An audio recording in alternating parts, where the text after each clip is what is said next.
A millionaire returns to his hometown. At the bus stop, a woman with 4 children catches his attention. Intrigued by her familiarity, he approaches her.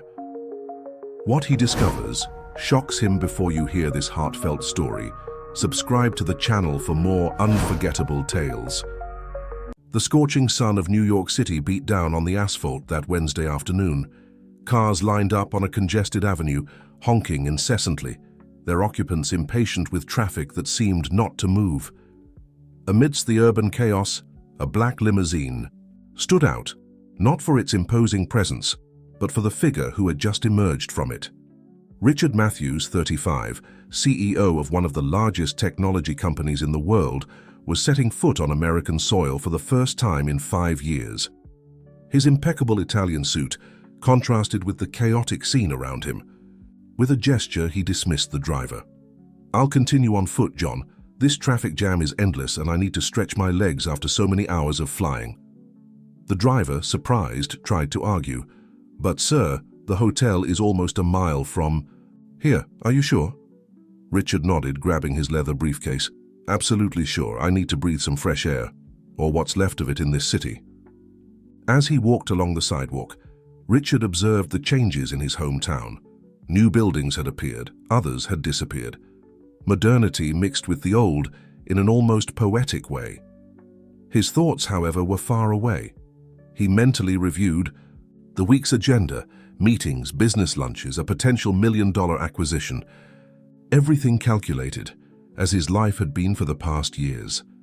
That's when something unexpected happened, something that not all the MBAs in the world could have prepared him for.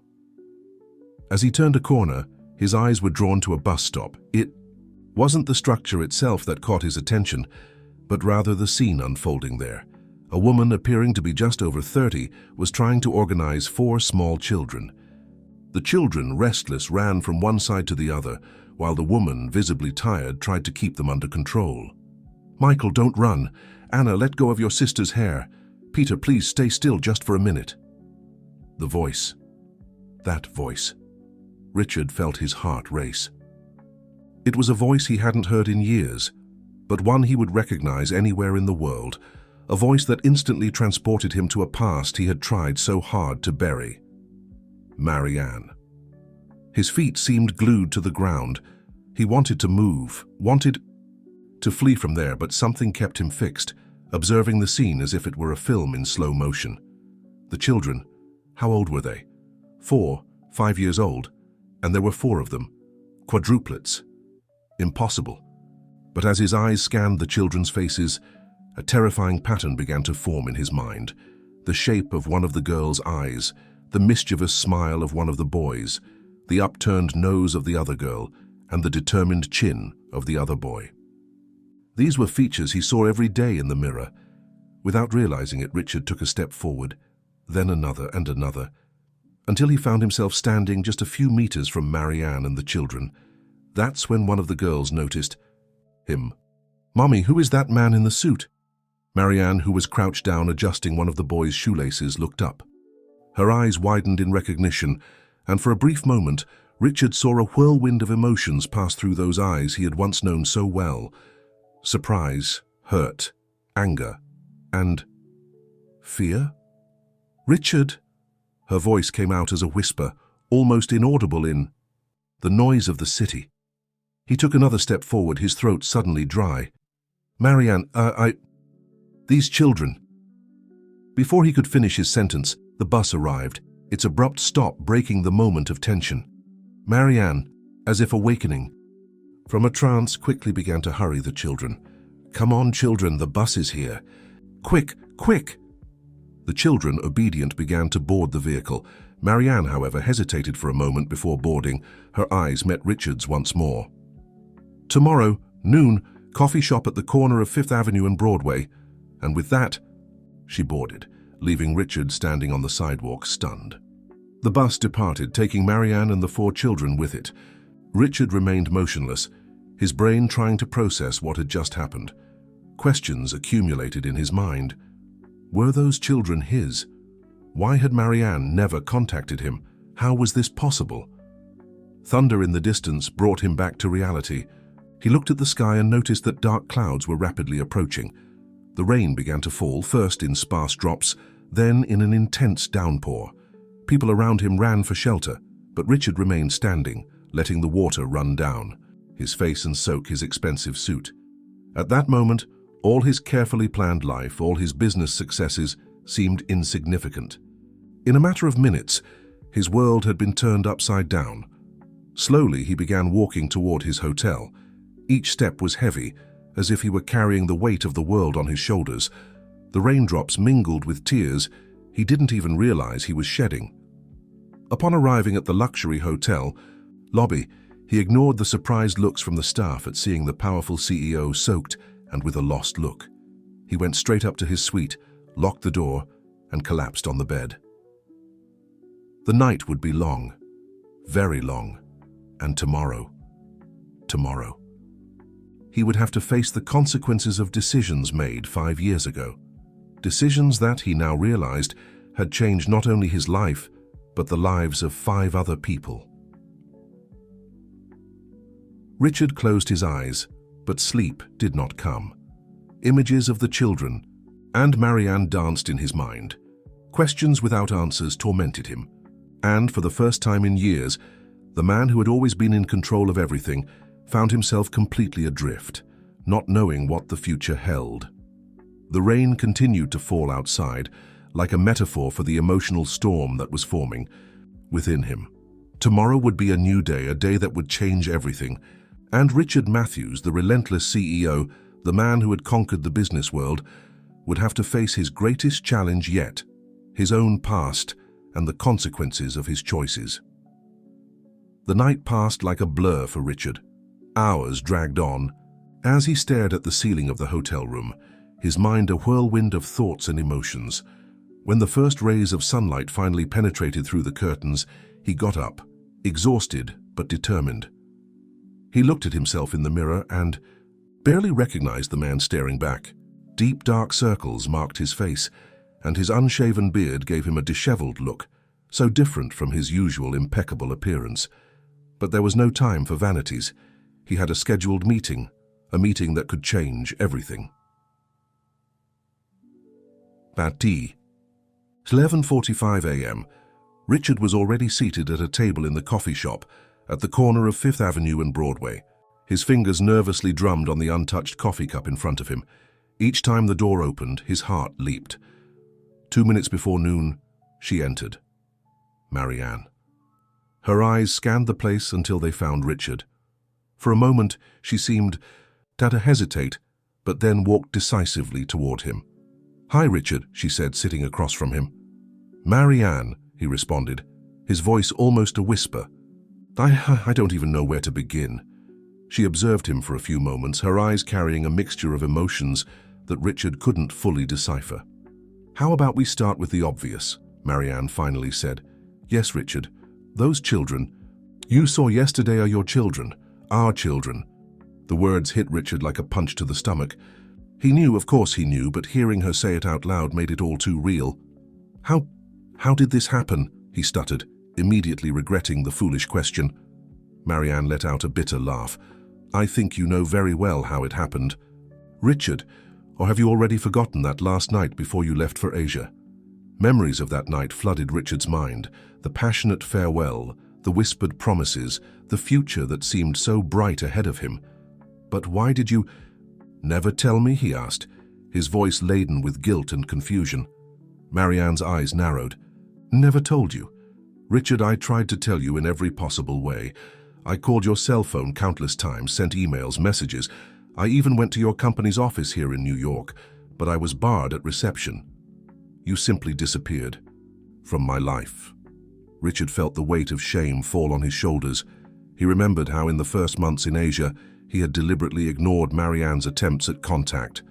At the time, he convinced himself it was the best thing to do, that he needed to focus on his career, that a long-distance relationship would only hinder his plans. I'm sorry," he murmured, knowing these words were insufficient given the magnitude of what he had done. "Feeling sorry doesn't change the fact that I raised 4 children alone for the past 5 years, Richard," Marianne replied, her voice trembling with contained emotion. It doesn't change the sleepless nights, the sacrifices, the financial hardships. It doesn't change the fact that our children grew up without knowing their father. Richard felt his eyes fill with tears. I want to meet them, Marianne. I want to be part of their lives. Please give me that chance. Marianne observed him for a long moment, as if assessing the sincerity of his words. Finally, she let out a tired sigh. It's not that simple, Richard. You can't just appear in their lives after 5 years and expect everything to be fine. They have feelings, they have an established routine. I can't allow you to enter their lives only to disappear again when things get difficult. I won't disappear, Richard affirmed vehemently.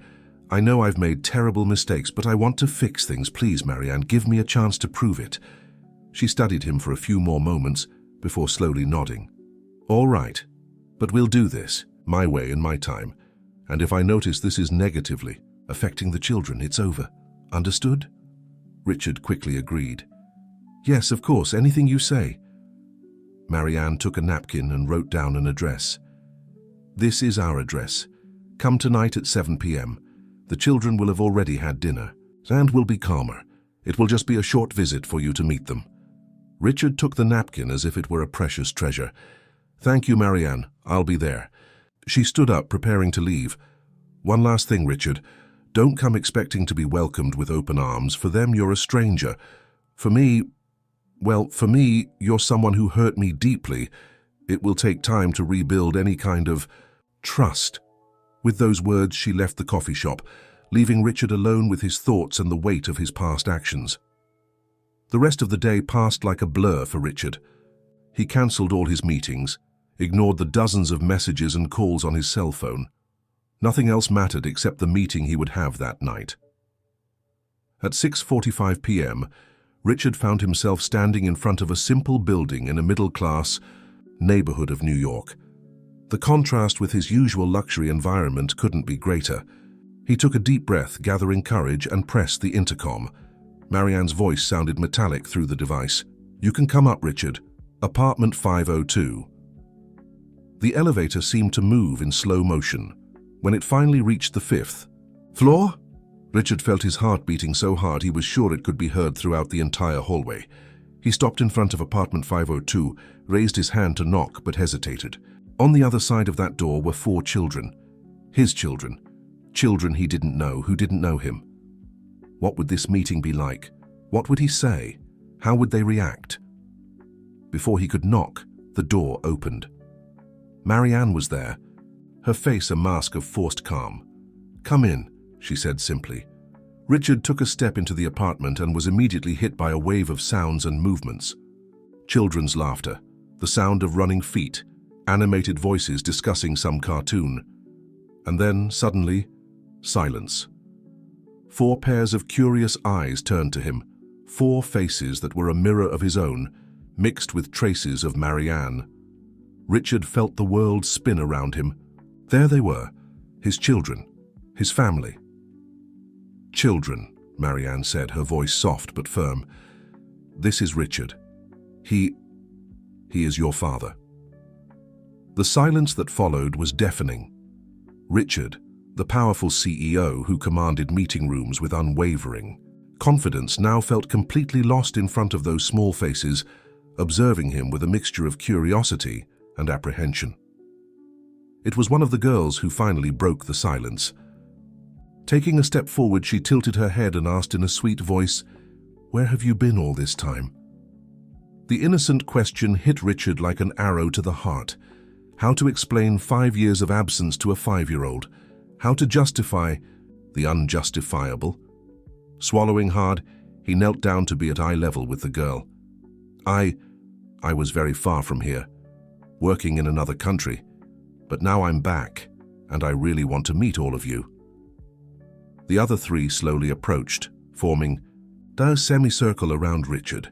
He looked at each of them, marveling at the similarities and differences he saw. What is your job? Asked one of the boys, his eyes shining with curiosity. I run a company, Richard replied, feeling strangely inadequate. His professional achievements, which had seemed so important before, now sounded empty in front of those innocent gazes. Are you going to live with us now? the other girl asked, her voice a mixture of hope and caution. Richard quickly glanced at Marianne, who was observing the scene with an indecipherable expression. I don't know yet, but I want to spend a lot of time with you, if you'll come. Let me. The fourth child, who had remained silent until then, took a step forward. His eyes, identical to Richard's, studied him with surprising intensity for someone so young. Why weren't you here before? He asked, his voice carrying a maturity beyond his years. The question hung in the air, heavy and accusatory. Richard felt the weight of every wrong decision he had made in recent years. How to explain unbridled ambition, fear of commitment, and selfishness to a child. I made many mistakes, he began, his voice choked. Mistakes that kept me away from you and your mother. But I'm here now and I really want to be part of your lives if you'll give me a chance. The children exchanged glances among themselves, as if having a silent conversation. Finally, the girl who had asked the first question approached and, to everyone's surprise, hugged Richard. Okay, she said, her voice muffled against his chest. You can try. The others soon joined the hug, and Richard found himself surrounded by 4 pairs of little arms. Tears flowed freely down his face as he hugged them back, feeling for the first time the unconditional love that only a father can feel. Marianne watched the scene with a mix of emotions, relief at seeing the children accepting Richard, fear of what the future might bring, and a hint of something she didn't want to admit: hope. As the group hug broke apart and the children began to bombard Richard with questions about his life and his travels, Marianne knew this was just the beginning of a long journey. A journey of reconciliation, rebuilding, and perhaps redemption. For Richard, that moment marked the beginning of a new life. A life where spreadsheets and financial reports would give way to children's drawings and bedtime stories. A life where success would not be measured by zeros in the bank account, but by smiles and hugs from 4 small beings who, he now realized, were the most important thing in the world. The night advanced, and with it, the first chapter of a new story began to be written. A story of family, love, and second chances. The sun had barely risen when Richard woke the next morning. His eyes burned with fatigue, but his mind was more alert than ever. Memories of the previous night flooded his thoughts. The curious faces of his children, their innocent questions, the unexpected hug that melted his heart. He sat on the edge of the hotel bed, running his hands over his face. In less than 48 hours, his life had been turned upside down. The powerful CEO, accustomed to making decisions that affected thousands of lives, now found himself completely unprepared to deal with the 4 most important lives that had ever crossed his path. He picked up his cell phone and saw dozens of messages and missed calls from his team. The $1 million acquisition, which 2 days ago was his only concern, now seemed insignificant. With trembling fingers, he typed a message to his vice president. Take over the negotiations. Urgent personal matters prevent me from proceeding. At the moment, I trust you. Having sent the message, Richard got up and walked to the window. The city of New York was already pulsing out there, millions of lives following their normal courses. But for him, nothing would be normal anymore. The sound of a notification brought him back to reality. It was a message from Marianne. The tea. Children asked about you this morning. If you want, you can come have breakfast with us 8 a.m. Richard looked at the clock, 6:45. Without thinking twice, he ran to the shower. In record time, he was dressed and ready to go. He opted for more casual clothes this time, exchanging the suit for jeans and a polo shirt. At 7:55, he was standing in front of Marianne's building, his heart racing with anxiety and expectation. He climbed the stairs, preferring not to wait for the elevator, and soon was standing in front of apartment 502. He took a deep breath and rang the doorbell. The door opened, revealing Marianne. She looked tired, but there was a slight smile on her lips. Good morning, she said, stepping aside for him to enter. The children are finishing getting ready.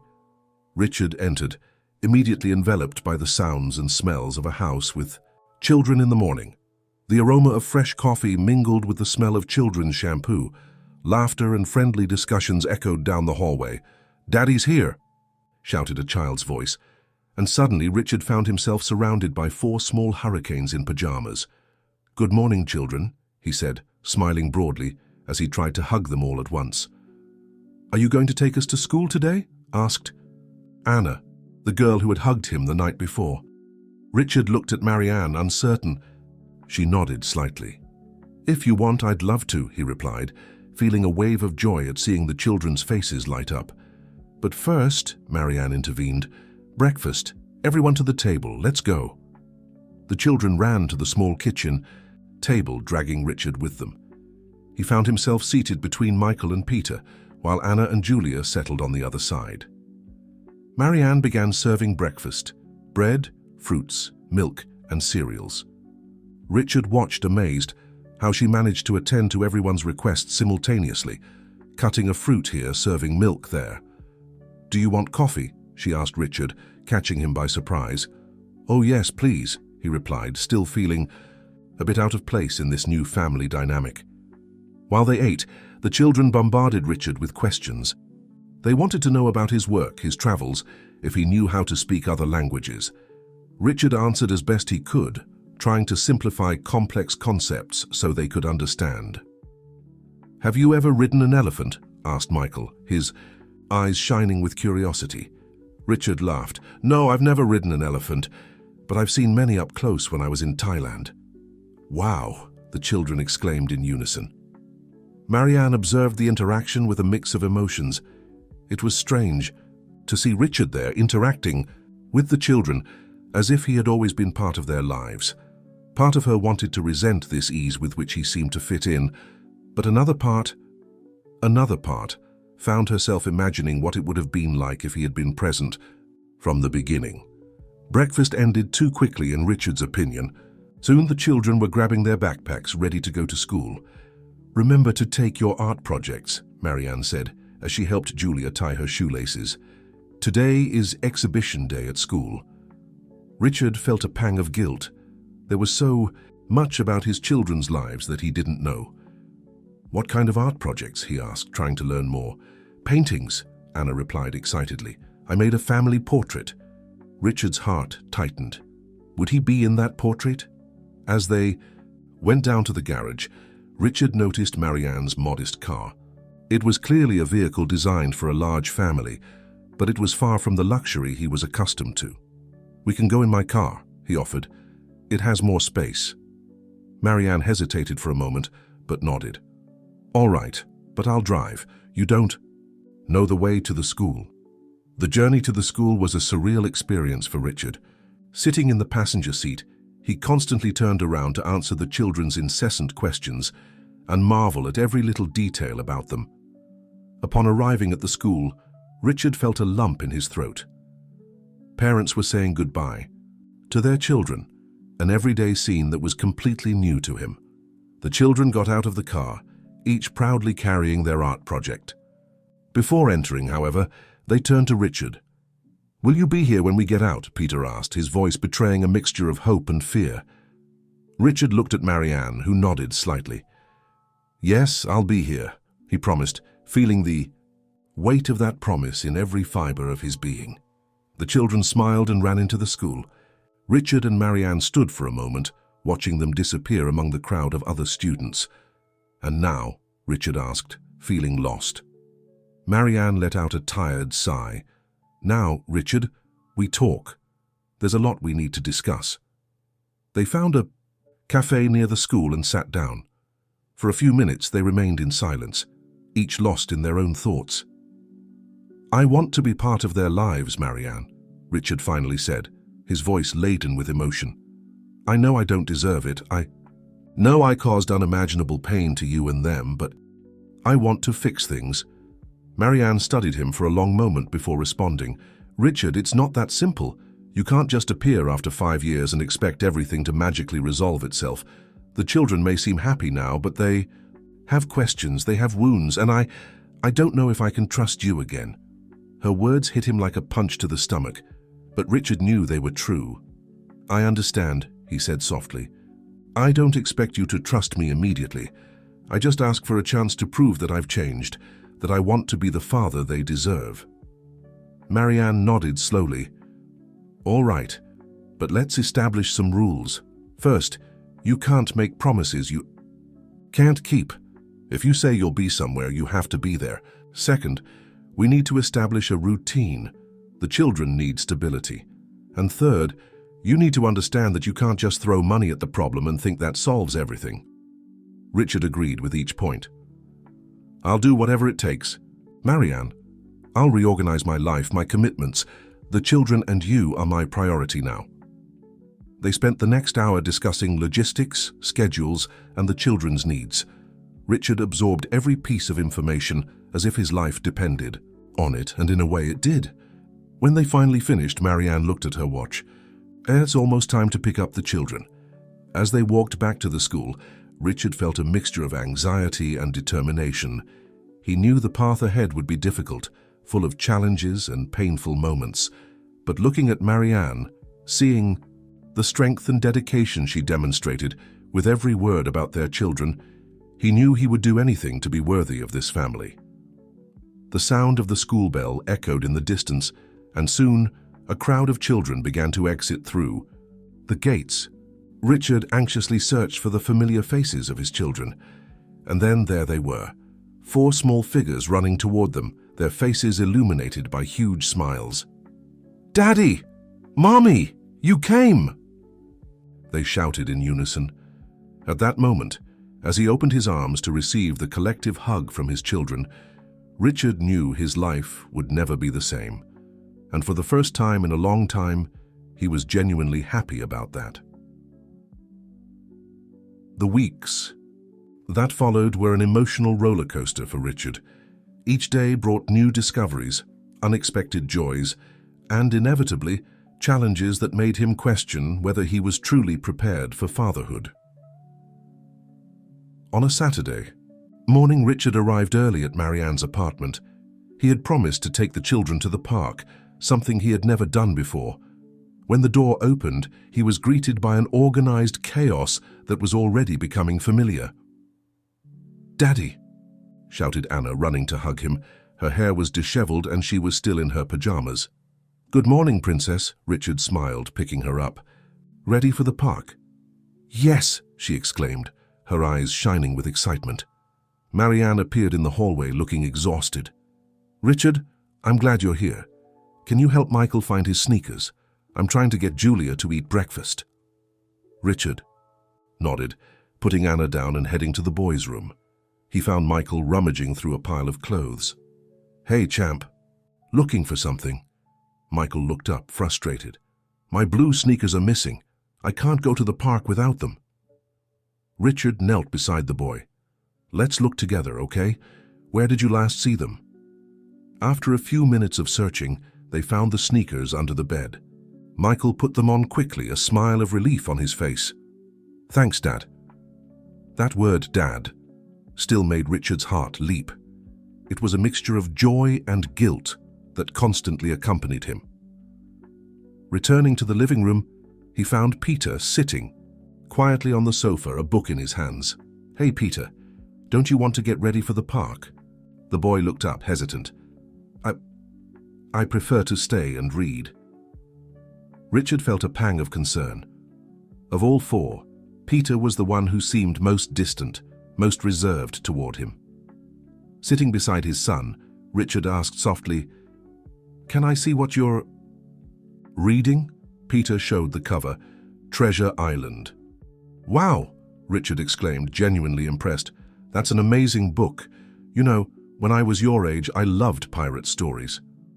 Peter's eyes lit up a bit. "Really?" "Yes," Richard smiled. "How about we take the book to the park? You can find a nice tree to read under for a bit, and afterward, if you want, we can play treasure hunt." Peter seemed to consider the idea for a moment before nodding shyly. "Okay." Finally, after what seemed like an eternity of preparations, everyone was ready to leave. Richard observed Marianne skillfully organizing the children, distributing caps, applying sunscreen, and checking if everyone had water. "How do you do this every day?" he asked, a mixture of admiration and guilt in his voice.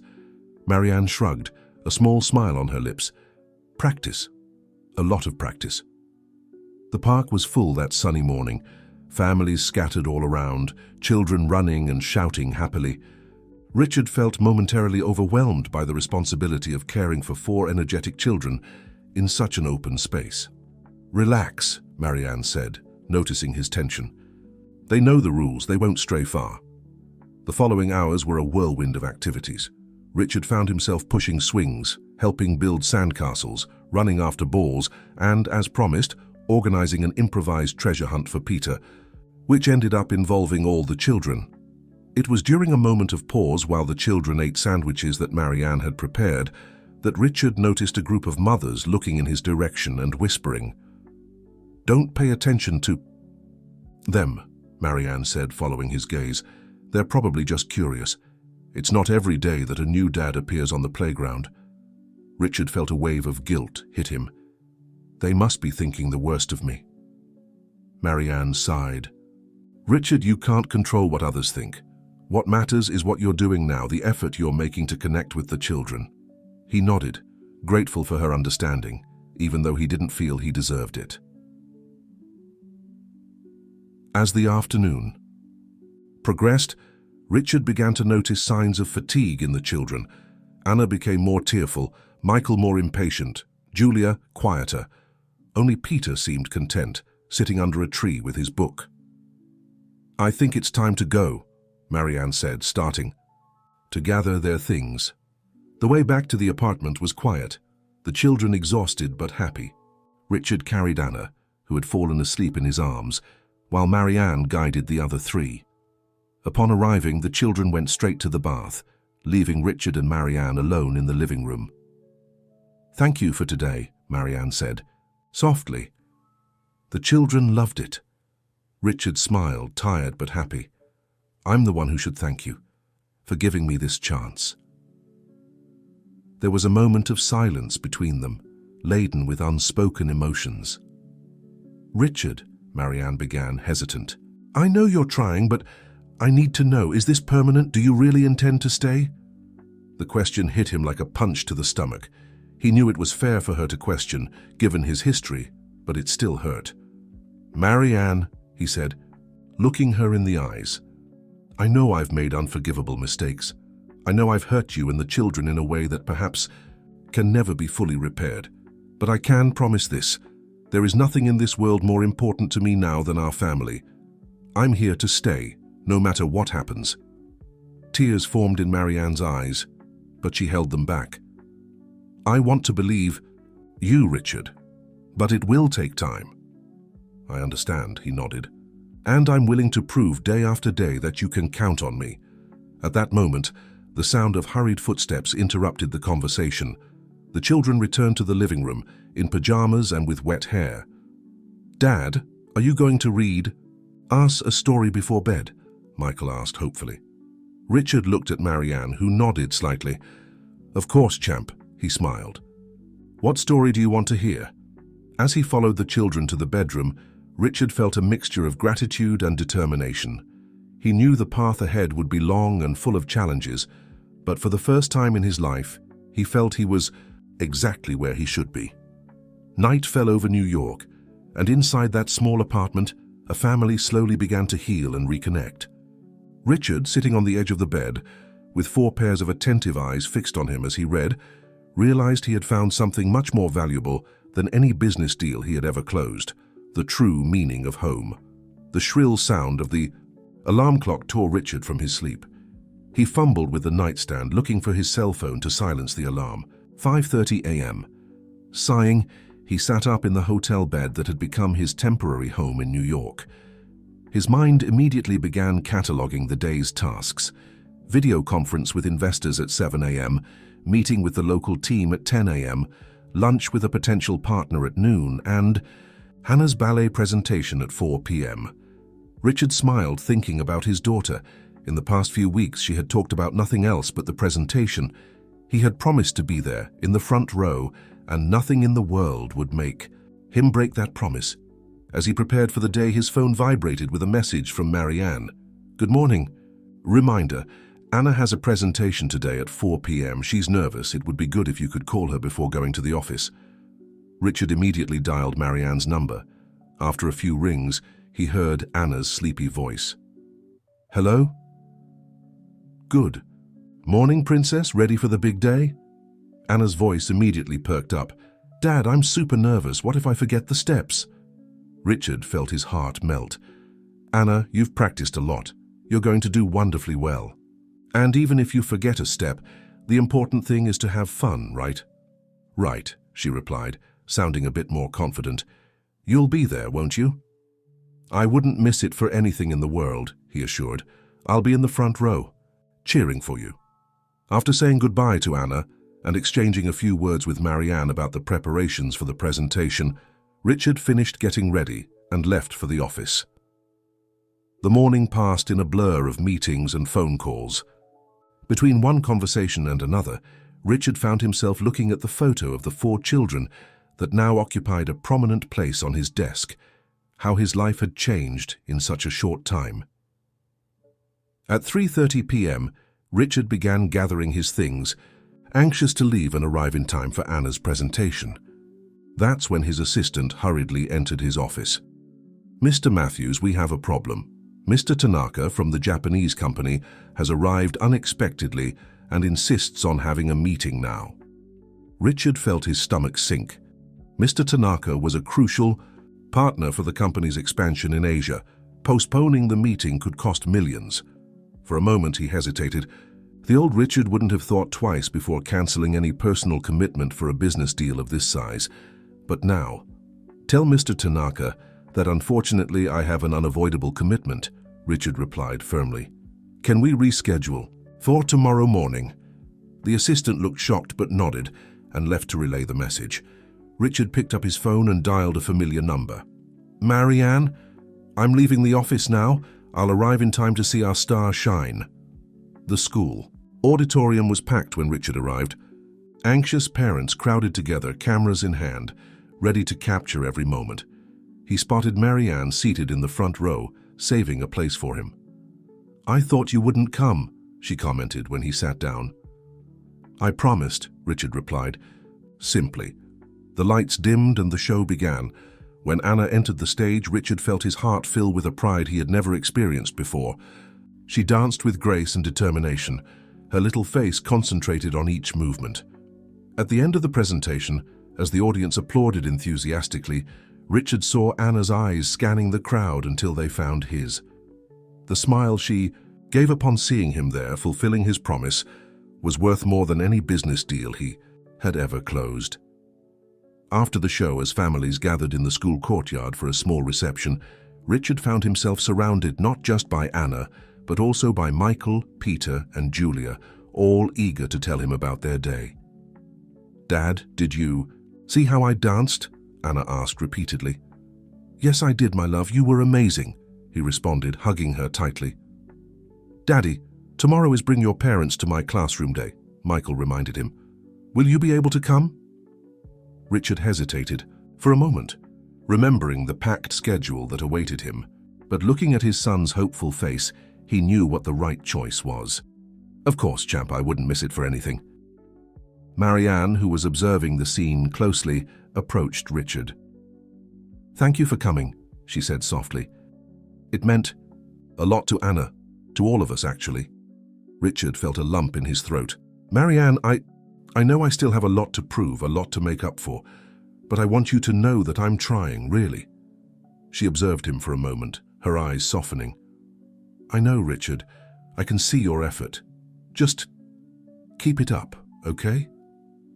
That night, after putting the children to bed and reading another chapter of Treasure Island to Peter, Richard returned to his hotel room. He turned on his laptop, ready to make up for the work he had left behind. While answering emails and reviewing reports, his gaze kept drifting to the photo of the children on his bedside table. He remembered Anna's smile on stage, the expectation in Michael's eyes about the next day, the way Peter had cuddled up to him during the reading, and the drawing Julia had made of him. It was then that Richard realized his definition of success was changing. The numbers in spreadsheets and the million-dollar deals, which used to be his only measure of achievement, now seemed empty compared to the smiles and hugs from his children. Closing the laptop, Richard lay down, his mind not on the business, awaiting him, but on the small achievements and challenges that awaited him as a father. Tomorrow would be another day of balance, another day of choices. And for the first time in his life, he felt truly prepared to prioritize what really mattered. As sleep enveloped him, Richard smiled. The path ahead was still long and full of obstacles, but now he had an infallible compass guiding his decisions: love for his newly discovered family. Richard's office buzzed with activity that Thursday morning. Executives in suits circulated hurriedly, holding folders and talking on cell phones. In the center of this whirlwind, Richard found himself in his office, eyes fixed on the computer screen, but his mind was far away. "Mr. Matthews?" His assistant's voice brought him back to reality. "The board is waiting for you in the meeting room." Richard nodded, adjusting his tie. "Thank you, Camilla. I'll be there in a minute." As soon as the door closed, he picked up his cell phone and typed a quick message to Marianne. "Important meeting. I might be late to pick up the children from school. I'll let you know as soon as I can." The response came almost instantly. "Richard, you promised them. Try not to be late, please." He sighed, feeling the weight of guilt and responsibility. Putting the phone in his pocket, he headed to the meeting room. The atmosphere was tense when Richard entered. The board members stared at him with serious expressions. "Richard," began Charles, the board chairman, "we need to discuss your recent availability." Richard felt a knot in his stomach. He knew this moment would eventually come. "In recent months," Charles continued, "we've noticed a significant drop in your presence at the office. Rescheduled meetings, cancelled business trips, important decisions postponed. We understand that your personal situation has changed, but the company cannot suffer the consequences." Richard took a deep breath before responding. "Gentlemen, ladies, I understand your concerns. It's true that my personal life has undergone significant changes. I discovered I have 4 children, and I'm striving to be present in their lives. However, this doesn't mean my commitment to the company has diminished." "No one questions your commitment, Richard," intervened Martha, another board member, "but we question your ability to balance your new personal responsibilities with the demands of leading a company of this size." The words hit Richard like a punch to the stomach. He knew he was at a crossroads. The career he had sacrificed so much for now seemed to threaten the family he had barely begun to know. "I propose the following," said Richard, his mind working quickly. "Give me 3 months. We'll restructure some processes. I'll delegate more responsibilities to my immediate team, and we'll implement a more flexible work system, not just for me, but for all employees with families. If at the end of that period the results aren't satisfactory, I myself will present my resignation." A heavy silence fell over the room. The board members exchanged glances, some skeptical, others intrigued. Finally, Charles spoke. "All right, Richard, 3 months, but we'll be watching closely." The meeting extended for 2 more hours, discussing details and strategies. When it finally ended, Richard looked at the clock and his heart sank. It was already past the time to pick up the children from school. Running to his car, he tried to call Marianne, but it went to voicemail.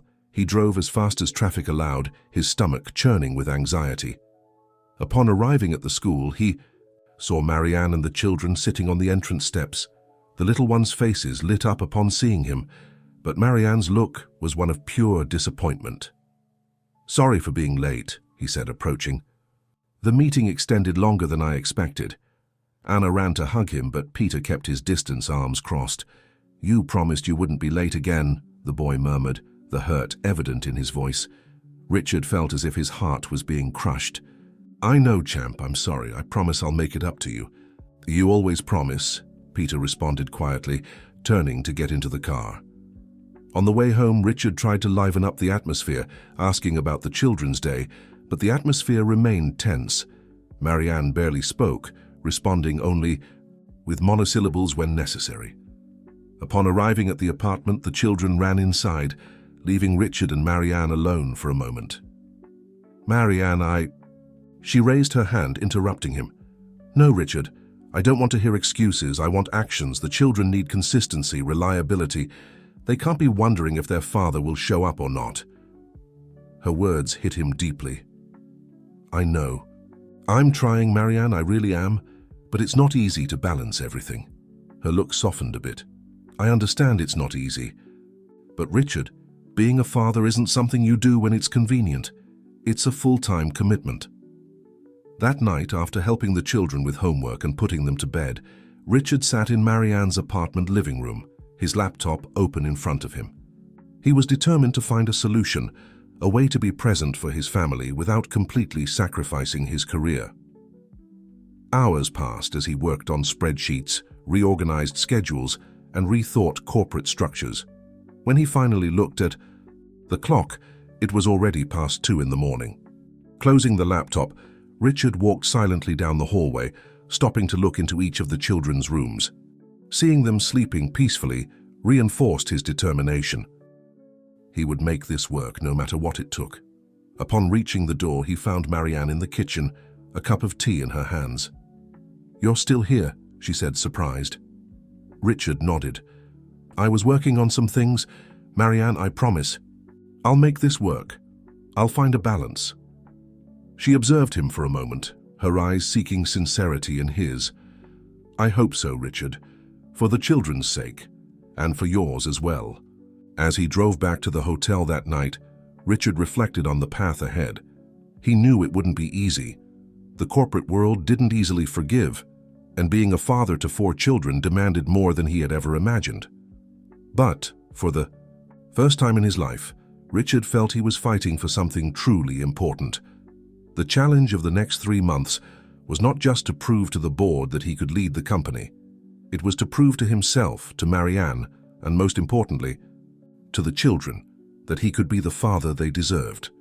As the city lights passed by the car window, Richard made a silent promise. He would find a way to be successful in both aspects of his life, not because it was easy, but because it was necessary, because finally he understood what really mattered. The weeks that followed were a true test of fire for Richard. Days transformed into an endless sequence of juggling between corporate meetings and school events, contract negotiations, and homework help sessions. Every minute seemed like a battle against the clock, a constant struggle to be present in 2 worlds. That seemed increasingly incompatible. On a particularly hectic morning, Richard found himself in his office, eyes fixed on the computer screen, while participating in a crucial video conference with international investors. At the same time, his cell phone vibrated incessantly with messages from Marianne. "Michael has a fever. I need to take him to the doctor. Can you pick up the girls from school?" Richard felt his stomach sink. The meeting was far from over, and he had another one scheduled right after. But the thought of disappointing the children again was unbearable. With a deep sigh, he did something he would never have considered months ago. "Gentlemen," he interrupted the meeting, "I apologize, but a family emergency has arisen. I'll need to end my participation now. My team will continue the presentation, and I'm available to clarify any doubts later." The faces on the screen looked surprised, some even a bit irritated, but Richard didn't care. Quickly shutting down the computer, he grabbed his blazer and ran out of the office. "Camilla," he called to his assistant as he passed, "cancel my commitments for the rest of the day. Family emergency." The journey to the girls' school was tense, with Richard alternating between driving and responding to work messages at traffic lights. When he finally arrived, he saw Anna and Julia anxiously waiting at the entrance, their little faces lighting up when they spotted him. "Daddy!" they shouted in unison, running to hug him. "Hi, my princesses," he smiled, feeling the fatigue dissipate a bit. "How was your day?" As the girls chatted about their school adventures, Richard led them to the car, his mind divided between affection for his daughters and concern for Michael. On the way home, his phone rang. It was Charles, the board chairman. "Richard, what happened at the meeting?" "The investors were—" "Charles," Richard firmly interrupted, "I know the situation is delicate, but my son is sick. I'm on my way home now with my daughters. As soon as I can, I'll return the call and we'll sort this out." There was a moment of silence on the other end of the line before Charles responded, his voice softer. I understand. I hope your son gets better. We'll talk later. Upon arriving home, he found Marianne in the living room, a feverish Michael, nestled in her arms. How is he? Richard asked, concern evident in his voice. The doctor said it's just a strong cold, Marianne replied, looking exhausted. But the fever won't break. Richard approached, placing his hand on his son's forehead. Hey champ, Daddy's here now, okay? Michael opened his eyes, a small weak smile forming on his lips. Hi, Dad. The following hours were a mix of caring for Michael, attending to the girls, and furtive attempts to respond to urgent work emails. Peter, upon arriving from school, seemed surprised to see his father home so early. Shouldn't you be working? The boy asked, a mixture of curiosity and mistrust in his voice. Richard felt a tightness in his chest. It was painful to realize that his presence at home during the day was so unusual that it caused strangeness in his children. Sometimes, Peter, he replied softly. The most important work we have is to be with our family. As night fell, Michael's fever finally began to break. Richard, sitting on the edge of his son's bed, watched the boy sleep peacefully. That's when Marianne entered the room, 2 cups of coffee in her hands. Thank you, he murmured, accepting the drink. For everything. Marianne sat beside him, her eyes fixed on Michael. You know, Richard, today was different. How so? You chose to be here, she explained. Without hesitation, without excuses. You were just here when we needed you. Richard felt a lump in his throat. I should have done this from the beginning. I'm sorry it took me so long to understand. Marianne placed her hand on his, a gesture that caught him by surprise.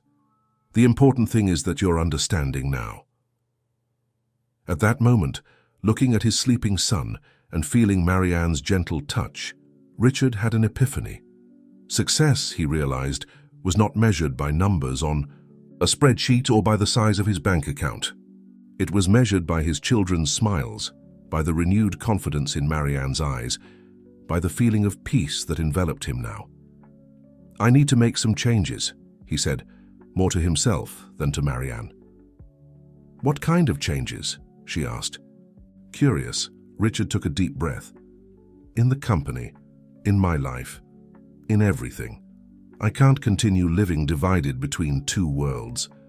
I need to find a way to integrate my professional and personal life in a way that allows me to be present for you without sacrificing everything I've built. Marianne observed him for a moment, a mix of hope and caution in her eyes. And how do you plan to do that?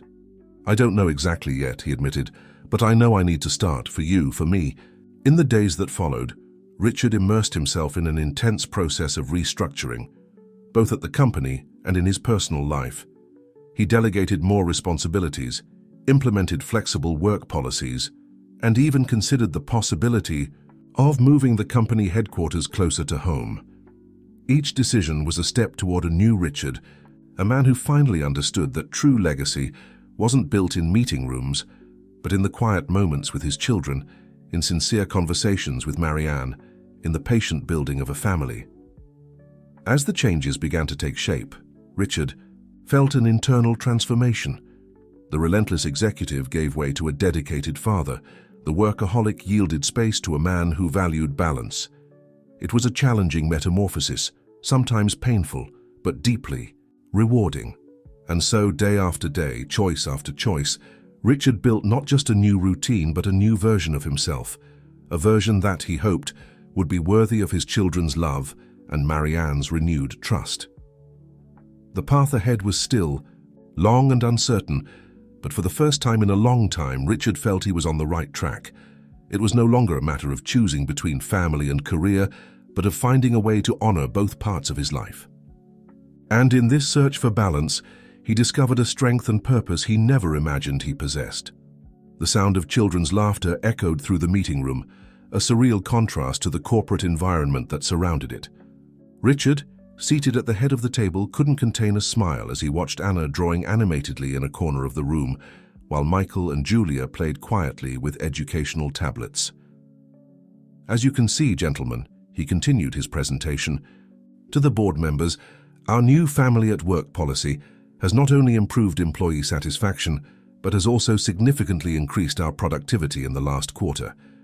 The executives exchanged skeptical glances, some clearly uncomfortable with the children's presence in the room. Charles, the board chairman, cleared his throat before speaking. Richard, we understand your personal situation, but transforming our work environment into a daycare? This seems a bit extreme, doesn't it? Richard remained calm, already expecting this reaction. It's not about transforming the office into a daycare, Charles. It's about creating an environment that recognizes that our employees have lives beyond these walls. The program is optional and has clear rules. The results speak for themselves. Martha, another board member, intervened. The numbers are impressive, I can't deny that.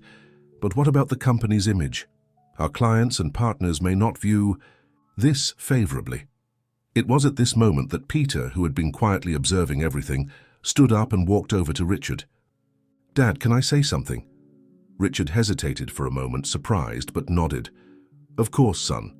Peter turned to the executives, his small figure erect with surprising confidence. Ladies and gentlemen, my father always taught me that a company is like a big family. If you take good care of your family, it takes good care of you. Isn't that what we're doing here? A stunned silence fell over the room. Richard felt his chest swell with pride, fighting against the emotion that threatened to overflow. Charles was the first to recover. With a slight smile, he leaned forward. Well, young Peter, I think you just gave the best presentation I've ever seen in this room. The tension in the room dissipated, giving way to laughter and a lighter atmosphere. The meeting proceeded, with the board members now more open to discussing the merits of the new program.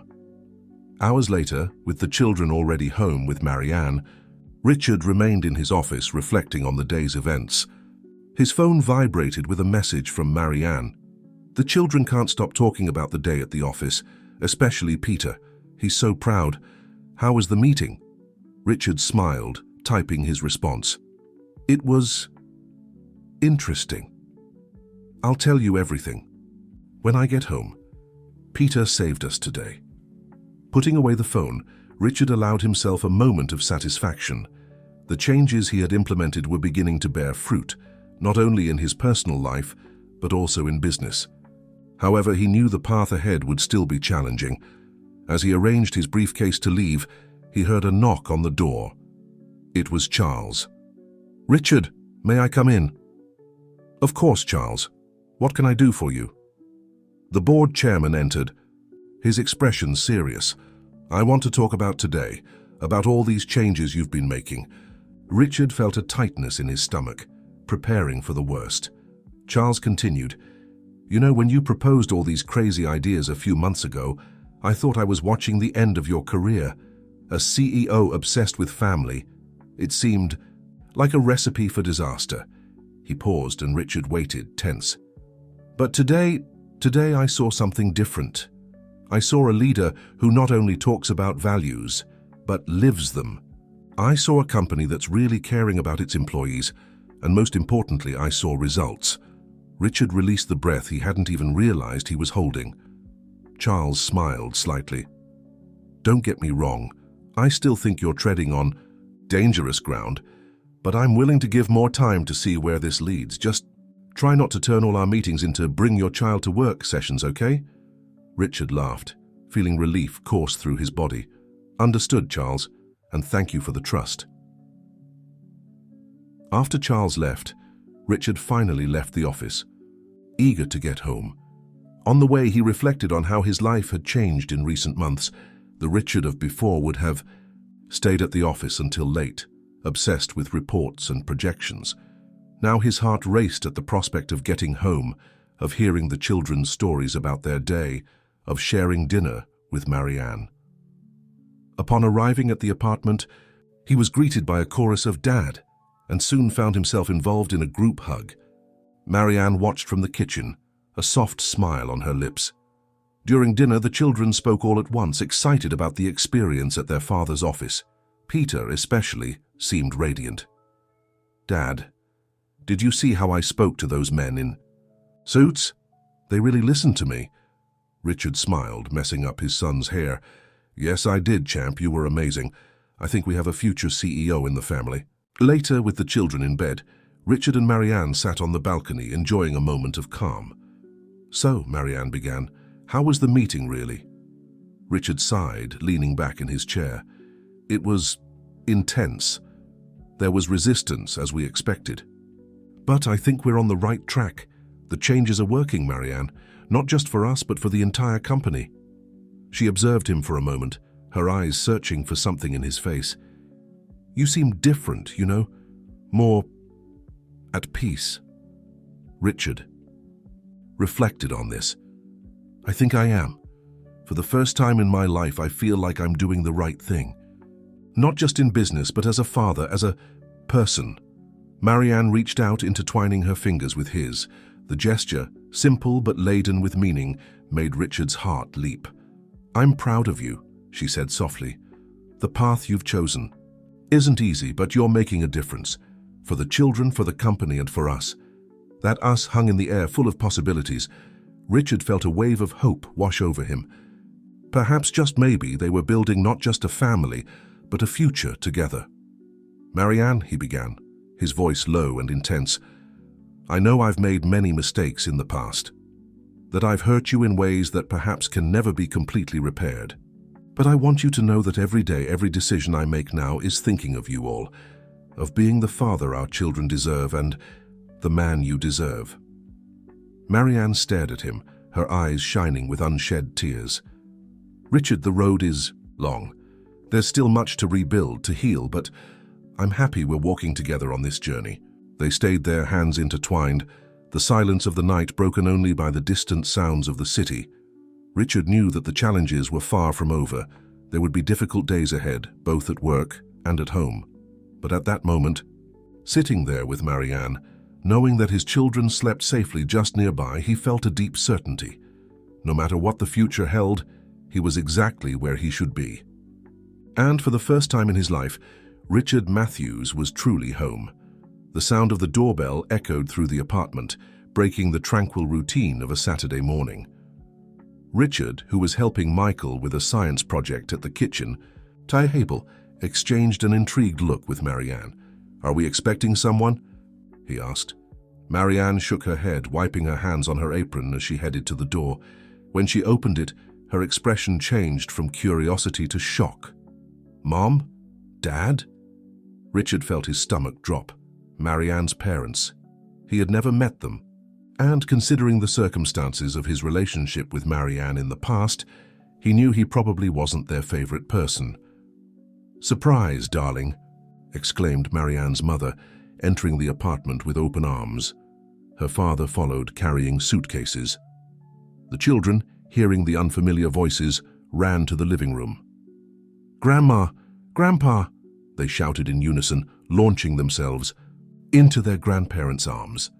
Richard remained in the kitchen, suddenly feeling like an intruder in the family scene. Marianne gave him an apologetic look before turning back to her parents. "You should have let us know you were coming," she said, her voice a mixture of joy and concern. "And miss the chance to surprise our grandchildren?" laughed Marianne's mother. It was then that her eyes fell on Richard, who had finally gathered the courage to join the group in the living room. Her smile faltered for a moment. "And you must be—" "Richard," he introduced himself, extending his hand. "It's a pleasure to finally meet you, Mr. and Mrs. Wilson." Marianne's father shook his hand with more force than necessary. "Ah, yes, the famous Richard. We have a lot to talk about, young man." The following hours were a whirlwind of activity. The children, excited by their grandparents' presence, wanted to show every aspect of their lives. Richard found himself relegated to a secondary role, observing from afar as Marianne and her parents interacted with the children. During lunch, the tension was palpable. Marianne's parents asked polite questions, but their expressions made it clear they were evaluating Richard's every move. "So, Richard," began Mr. Wilson, his voice carrying a tone that mixed curiosity and challenge, "how exactly do you plan to make up for 5 years of absence in these children's lives?" Silence fell over the table. The children, sensing the tension, looked anxiously between Richard and their grandfather. Richard took a deep breath before responding. "Mr. Wilson, I know I've made unforgivable mistakes in the past. There's no excuse for my absence. All I can do now is be present every day and strive to be the father these children deserve." "Pretty words," retorted Mr. Wilson, "but actions speak louder." It was Peter who intervened, surprising everyone. "Grandpa, Dad has been trying really hard. He comes to my school presentations, helps me with homework, and even taught me to ride a bike last month." Mr. Wilson's eyes softened a bit as he looked at his grandson. "Is that so, Peter?" The other children also started speaking, each sharing a recent memory with Richard. His heart filled with emotion as he heard how his daily small actions had impacted his children. Marianne, who had been silent until then, finally spoke. "Mom, Dad, I know you have your reservations, and with good reason, but Richard has been amazing in recent months. He's really trying to be part of this family." Mrs. Wilson observed her daughter for a moment before turning to Richard. "And what about your work?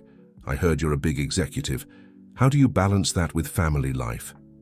Richard smiled, grateful for the opportunity to talk about the changes he had implemented. "Actually, Mrs. Wilson, I've made several alterations at the company to prioritize the balance between work and family.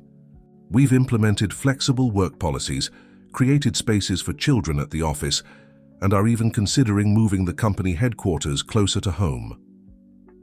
Marianne's parents seemed genuinely impressed with this information. The rest of lunch proceeded more lightly, with the grandparents sharing stories of Marianne's childhood and the children laughing at their mother's antics when she was little. Later, while the children were showing their grandparents their rooms, Richard and Marianne had a moment alone in the kitchen. "Sorry about that," Marianne whispered. "I didn't know they were coming." Richard smiled, taking her hand. "It's okay, they have every right to be concerned. I'm happy to have the chance to show them that I've changed." Marianne looked into his eyes, her expression serious. "Richard, what you said at the table about moving the company headquarters, are you really considering that?" He nodded. "I am. In fact, it's more than just considering. I've already started looking for locations. I want to be closer to you all, Marianne. I want this to work, really." Her eyes filled with tears. "You really have changed, haven't you?" Before Richard could respond, they were interrupted by Mr. Wilson's voice. "Can I talk to you for a moment, Richard?" With one last reassuring look at Marianne, Richard followed Mr. Wilson to the balcony. The two men stood in silence for a few moments, observing the city below. "You know, Richard," Mr. Wilson began, "when Marianne told us about the pregnancy 5 years ago, and then about your disappearance, I swore that if I ever found you, things wouldn't be pleasant at all." Richard swallowed hard but remained silent. "But today," continued Mr. Wilson, "I saw something that surprised me. I saw the way the children look at you, how they talk about you, and more importantly, I saw Marianne's look. It's the same look my wife has for me after 40 years of marriage." He turned to face Richard. "I won't say all is forgiven. What you did was serious. But I'm willing to give you a chance, for Marianne and for the children." Richard felt a lump in his throat. "Thank you, Mr. Wilson. I promise I won't disappoint them." Mr. Wilson nodded. "See that you don't, young man, because if you do, there won't be a place in this world where you can hide from me." Despite the veiled threat, Richard couldn't help but smile. It was the acceptance he didn't know he desperately needed. When they returned inside, they found the living room full of laughter. The children were showing their grandparents a recent photo album full of moments captured in recent months. Richard teaching Peter to ride a bike, Anna in her ballet presentation, a picnic in the park with the whole family.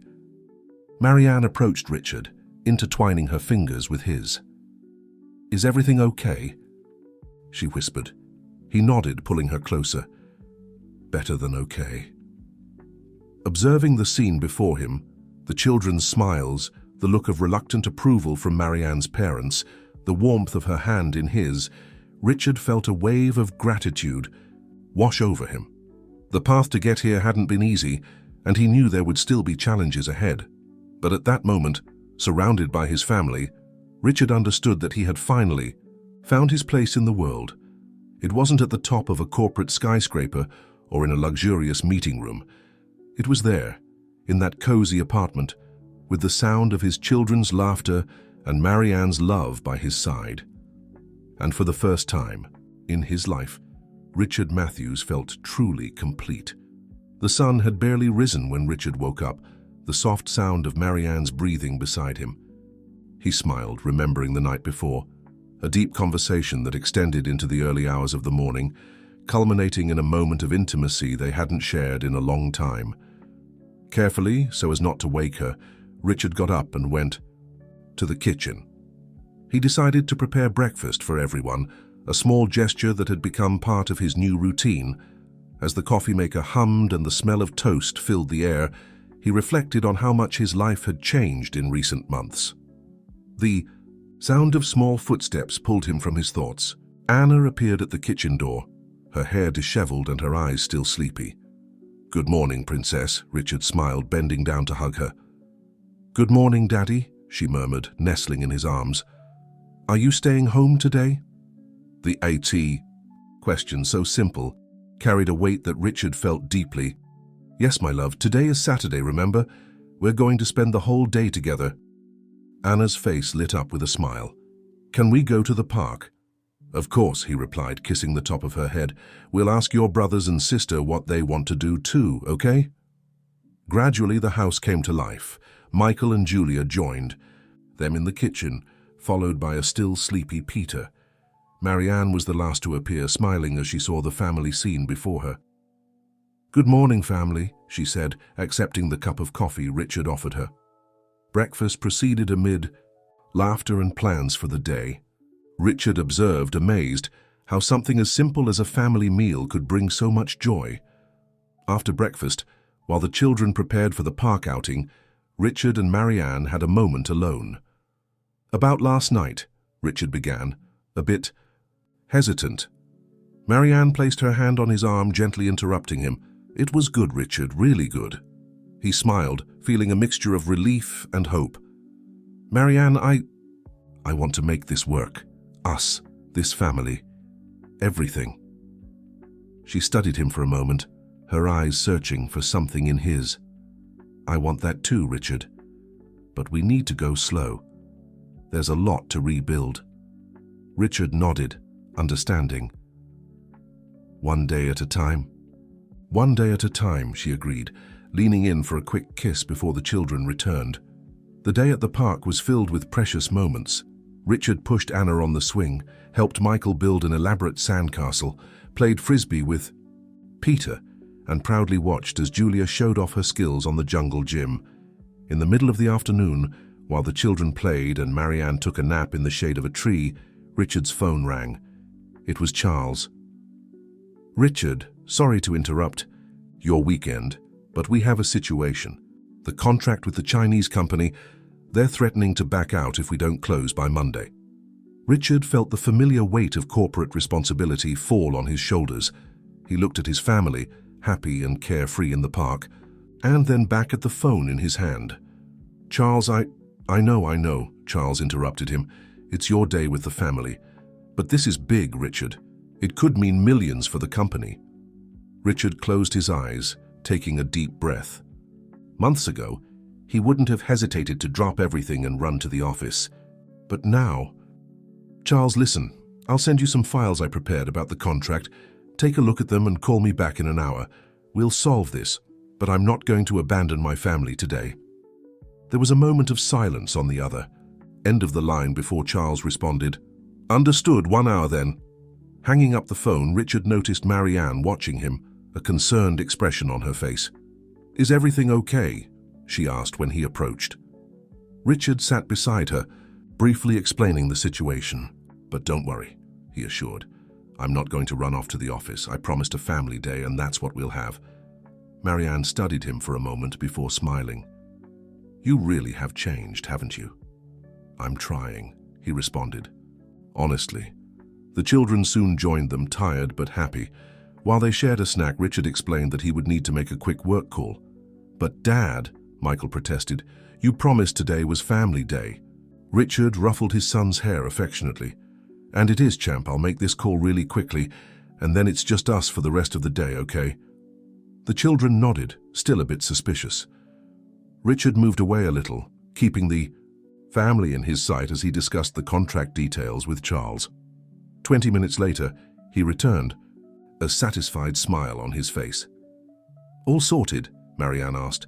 Richard nodded. "All sorted, and the best part is that we managed it without me having to abandon our day." The rest of the afternoon passed peacefully.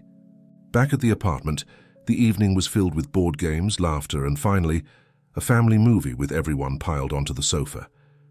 Later, with the children in bed, Richard and Marianne found themselves again on the balcony, the place that had become their refuge for important conversations. "You know," Marianne began, her voice soft in the night, "there was a moment today in the park when I saw you playing with the children. It was as if everything finally clicked into place." Richard looked at her, feeling his heart race. What do you mean?" She smiled, her eyes shining in the moonlight. "It was like I could see our future, Richard. A life together, raising these wonderful children. And for the first time in a long time, I didn't feel afraid of that future." Richard took her hand, intertwining their fingers. "Marianne, I know we still have a lot to rebuild. I know I hurt you deeply in the past, but I want you to know that I'm committed to this future. With you, with the children, with our family." Marianne observed him for a long moment before leaning in and kissing him softly. "I know," she whispered against his lips, "and I'm ready for us to build this future together." That night, lying in bed with Marianne nestled in his arms, Richard reflected on his journey. From an executive focused only on success and money, he had transformed into a man who finally understood the true meaning of wealth. The path ahead would still be challenging. There would be difficult days, moments of doubt, and obstacles to overcome. But now, with Marianne's love and his children's support, Richard knew he could face anything. As sleep enveloped him, he smiled, grateful for the second chance life had given him. A chance to be the father his children deserved, the partner Marianne deserved, and finally the man he always wanted to be. And so, lulled by the soft sound of his family's breathing, Richard Matthews fell asleep, no longer a lonely CEO, but a man truly rich in love, purpose, and happiness. The sound of horns and the bustle of the city entered through the open window of Richard's office. He looked thoughtfully at the urban landscape of New York, his mind divided between the document on his desk and the plans for the family dinner that night. A light tap on the door brought him back to reality. It was Camilla, his assistant. "Mr. Matthews, the committee is ready for the presentation." Richard nodded, adjusting his tie. "Thank you, Camilla. I'll be there in a minute." Before leaving, his eyes fell on the family photo on his desk, Marianne and the 4 children smiling at a recent picnic. He took a deep breath, seeking strength in the image, and then headed to the meeting room. The atmosphere was tense when he entered. Board members and senior executives observed him with a mixture of curiosity and apprehension. Richard knew that what he was about to propose would drastically change the course of the company and possibly his career. "Ladies and gentlemen," he began, his voice firm, "in recent months, we've implemented several changes in our work policy, focusing on the balance between professional and personal life. The results have been remarkable: increased productivity, reduced turnover, and significant improvement in employee satisfaction." Murmurs of agreement ran through the room. Richard continued, "Today, I want to propose the next step in this journey, a change that I believe will not only benefit our company, but will also have a positive impact on our city and community." He paused dramatically before revealing, "I propose that we move our company headquarters to a more residential area of New York, creating a complex that integrates offices, daycares, recreational areas, and green spaces. A place where our employees can work close to their families, reducing commute time and increasing quality of life." The silence that followed was deafening. Richard could see expressions of shock, disbelief, and on some faces, genuine interest. Charles, the board chairman, was the first to speak. "Richard, this is ambitious. The costs would be astronomical, not to mention the logistical and legal challenges." Richard nodded, already expecting this reaction. "Yes, Charles, it is an ambitious project, but I believe the long-term benefits will far outweigh the initial costs. Imagine a happier, more productive and more loyal workforce. Imagine the positive impact on the local community, and think of the message we would be sending, that we truly value our people. The following hours were of intense debate. Richard presented financial projections, case studies of companies that implemented similar models, and a detailed phased implementation plan. At the end of the meeting, although there wasn't a definitive decision, it was clear that the idea had planted a seed. The board agreed to form a committee to study the feasibility of the project. Exhausted but satisfied, Richard returned to his office. He looked at the clock. He still had time to get home for dinner with the family. As he gathered his things, his phone vibrated with a message from Marianne. "The children are excited for dinner. How was the meeting?" He smiled, typing his response. "It was intense but promising. I can't wait to tell you all. I'm on my way." On the way home, Richard reflected on how his life had changed. A few months ago, he would have stayed at the office until late, obsessed with reports and projections. Now his priority was to get home for dinner with his family. Upon entering the apartment, he was greeted by a chorus of "Dad," and soon found himself involved in a group hug. The smell of home cooking filled the air, and Richard felt a wave of gratitude wash over him. During dinner, the children spoke animatedly about their day. Peter had gotten the highest grade on a math test. Anna was excited about her next ballet presentation. Michael was telling about a new friend he had made at school, and Julia proudly showed a drawing she had made. Richard listened attentively, asking questions and offering praise.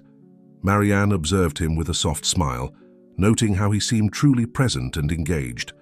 Later, with the children in bed, Richard and Marianne sat on the balcony, sharing a bottle of wine. "So," Marianne began, "how was the meeting, really?" Richard sighed, leaning back in his chair. "It was intense. I proposed something big, Marianne, something that could change not just our company, but potentially the lives of many families." He explained his proposal in detail, observing Marianne's reactions. When he finished, she was looking at him with a mixture of pride and concern. "Richard, that's amazing. Really amazing, but it's a huge risk. What if it doesn't work out?" He took her hand, squeezing it gently.